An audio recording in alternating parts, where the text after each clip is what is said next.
Halo, Assalamualaikum. Kembali lagi bersama saya, Bapak Muhammad Alif, dalam mata pelajaran PKWU.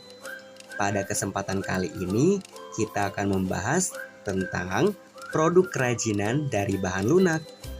Pengertian kerajinan dari bahan lunak sendiri, kerajinan dari bahan lunak merupakan produk kerajinan yang menggunakan bahan dasar yang bersifat lunak. Nah, beberapa bahan lunak yang digunakan dalam pembuatan kerajinan tersebut yaitu ada yang berbahan dasar alami dan juga buatan. Bahan lunak alami adalah bahan lunak yang diperoleh dari alam sekitar dan cara pengolahannya juga secara alami, tidak dicampur maupun dikombinasi dengan bahan buatan.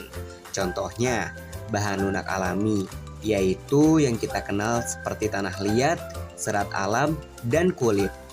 Nah, anak-anak, untuk bahan lunak buatan itu sendiri, bahan untuk karya kerajinan yang diolah menjadi lunak.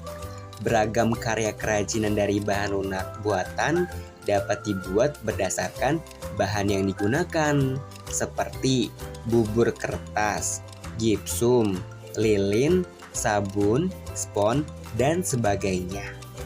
Nah, anak-anak, kamu tahu nggak aneka apa saja sih produk kerajinan dari bahan lunak? Kerajinan dari bahan lunak seperti kerajinan tanah liat yang dijadikan seperti gerabah atau keramik. Yang kedua, kerajinan serat alam. Bahan-bahan serat alam dapat menghasilkan kerajinan tangan yang beraneka ragam. Misalnya, tas, dompet, topi, alas meja, tempat lampu, dan lain-lain.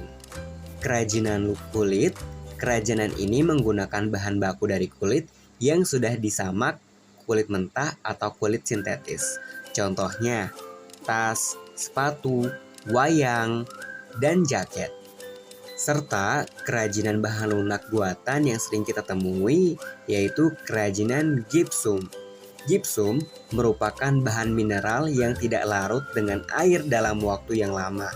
Jika sudah menjadi padat, kandungan gipsum terdiri atas jenis zat hidrot, kalsium sulfat, dan beberapa mineral seperti karbonat, borat, nitrat, dan sulfat yang dapat terlepas sehingga gipsum dalam proses pengerasan akan terasa panas.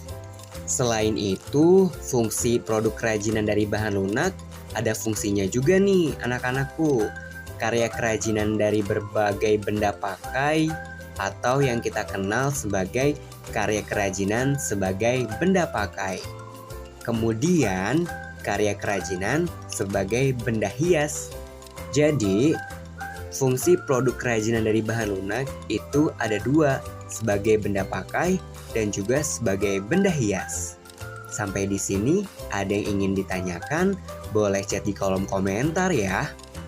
Untuk tugas, berikan contoh masing-masing dari karya kerajinan sebagai benda pakai dan juga karya kerajinan sebagai benda hias dari bahan lunak. Terima kasih. Wassalamualaikum.